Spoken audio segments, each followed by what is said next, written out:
Welcome to Breaking News. I'm Myling and bring for you latest news on today.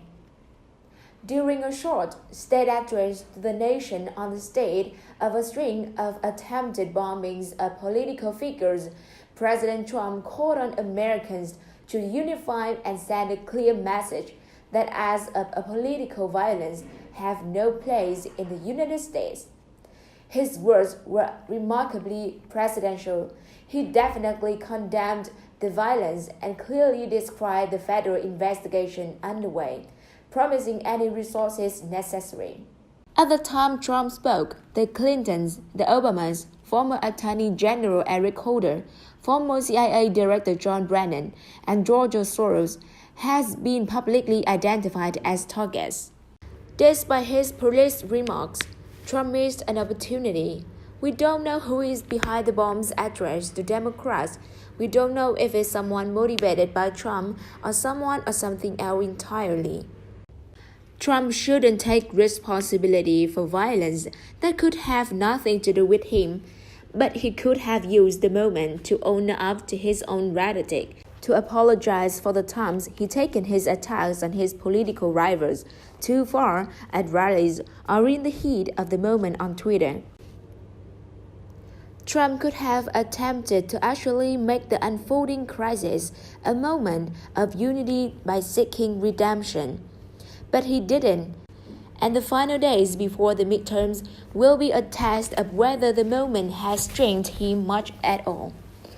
Trump has stomped on democratic norms since the very beginning of his campaign and even last week, when he explicitly endorsed a candidate because he committed an act of political violence.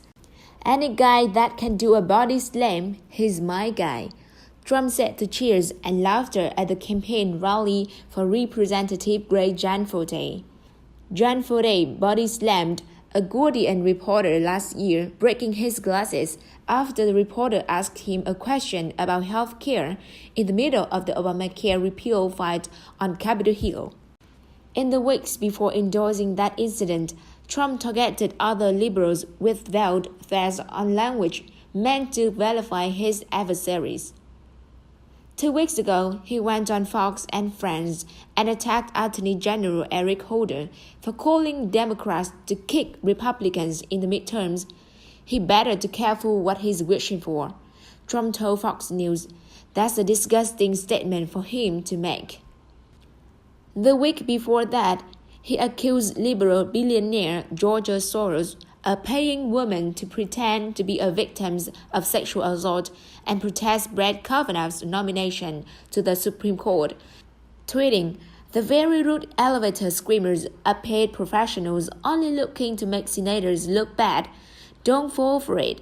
Also, look at all the professionally made identical signs, paid for by Soros and others. These are not signs made in the basement from love. #troublemakers.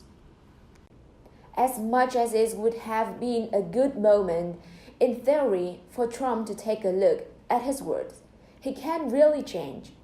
He ran for the presidency on the platform of division, drumming up fear among white voters about immigrants, global trade, and changing cultural norms.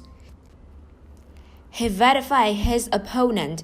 He promised to be a defender of the white working class. Now, he's trying to save his Republican majority in Congress by stoking the same fears and vilifying opponents again. He needs conflict. He doesn't have a much better option.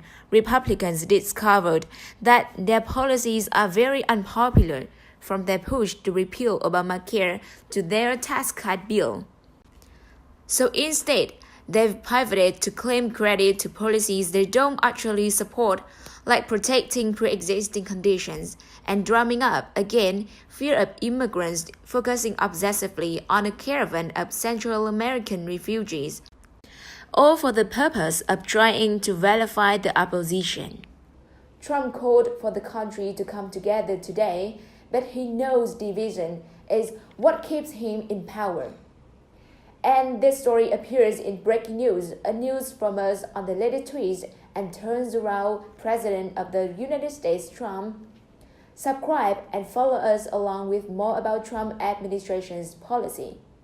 And with that, ladies and gentlemen, we have reached the duration of today's program. Thank you for watching.